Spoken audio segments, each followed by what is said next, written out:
రజిత్ పడిదార్ ఒక ఇంజురీ రీప్లేస్మెంట్గా తను ఆర్సీబీ టీంలోకి వచ్చి ఇప్పుడు చూసుకుంటే విరాట్ కోహ్లీ ఏపీ డివిలియర్స్ తర్వాత ఆ రేంజ్ స్టార్గా ఉన్నాడు ఆర్సీబీకి. ముఖ్యంగా 2022 తన కెరియర్ టర్నింగ్ పాయింట్ అనుకోవచ్చు. ఎలిమినేటర్ మ్యాచ్లో లక్నో మీద సెంచరీతో చెలరేగిపోయాడు. అండ్ అలాగే ఆ తర్వాత కూడా హాఫ్ సెంచరీ కొట్టాడు, కానీ ఆ మ్యాచ్ వాళ్ళు ఓడిపోయారు. కానీ ఆ తర్వాత 2023లో తన ఇంజురీ వల్ల ఆడలేదు ఆ సీజను. అండ్ ఆ తర్వాత 2024లో సూపర్ ఆడాడు. ఇక 2024 సీజన్ అయిపోగానే మెగా ఆక్షన్ వచ్చింది. ఆ మెగా ఆక్షన్ తనకు మాత్రానికి బాగా కలిసి వచ్చింది అనుకోవచ్చు. ఎందుకంటే 2024 వరకు ఆర్సీబీకి కెప్టెన్గా ఉన్న ఫాఫ్ డూప్లెసిస్ని వాళ్ళు ఏజ్ ఫ్యాక్టర్ వల్ల ఇక ఆ కెప్టెన్ని వద్దనుకున్నారు. వాళ్ళకి ఒక యంగ్ కెప్టెన్ కావాలనుకున్నారు. అప్పుడే వాళ్ళకి రజిత్ పడిదార్ కనిపించాడు.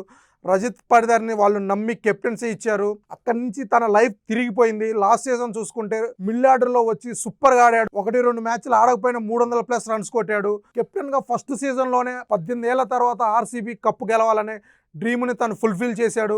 ఆర్సీబీకి ట్రోఫీ గెలిపించిన ఫస్ట్ కెప్టెన్గా తనే నిలిచాడు.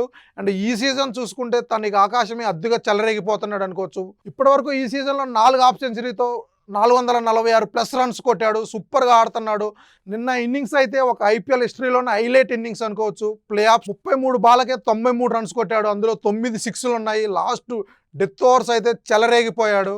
ఇక ఈ పర్ఫార్మెన్స్ చూస్తే మాత్రానికి తన్ని ఖచ్చితంగా టీమిండియాలోకి తీసుకోవడానికి ఇదే కరెక్ట్ టైం అనిపిస్తుంది. ఎందుకంటే అటు సూర్యకుమార్ యాదవ్ అవ్వచ్చు, తిలక్ వర్మ అవ్వచ్చు, ఇద్దరు ఈ సీజన్ ఐపీఎల్లో ఫెయిల్ అయ్యారు. అంతకుముందు వరల్డ్ కప్లో కూడా అంత సూపర్ గేమ్ ఆడలేదు వాళ్ళు. సో సూర్యకుమార్ యాదవ్ని ఖచ్చితంగా పక్కన పెట్టాలనే కామెంట్స్ అయితే వస్తున్నాయి. సూర్యకుమార్ యాదవ్ని పక్కన పెట్టాలనుకుంటే మాత్రానికి సూర్యకుమార్ యాదవ్కి పర్ఫెక్ట్ రీప్లేస్మెంట్ మాత్రానికి ఖచ్చితంగా రజిత్ పడిదారే.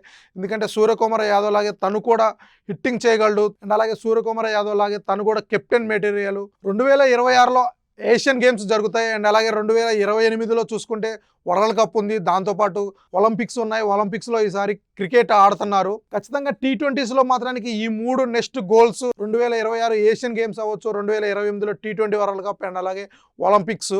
సో ఈ 3 గెలవాలంటే ఖచ్చితంగా రజిత్ పడిదార్ లాంటి కెప్టెన్ మెటీరియల్ అండ్ అలాగే మిడిల్ ఆర్డర్ హిట్టర్ టీంలో ఉండాలి. అటు ఆర్సీబీ ఫ్యాన్స్తో పాటు ఇటు క్రికెట్ ఎక్స్పర్ట్స్ అవ్వచ్చు, సీనియర్ ప్లేయర్స్ ప్రతి ఒక్కళ్ళు ఇదే కరెక్ట్ టైము రజిత్ పడిదార్ని టీమిండియాలోకి తీసుకోవాలి.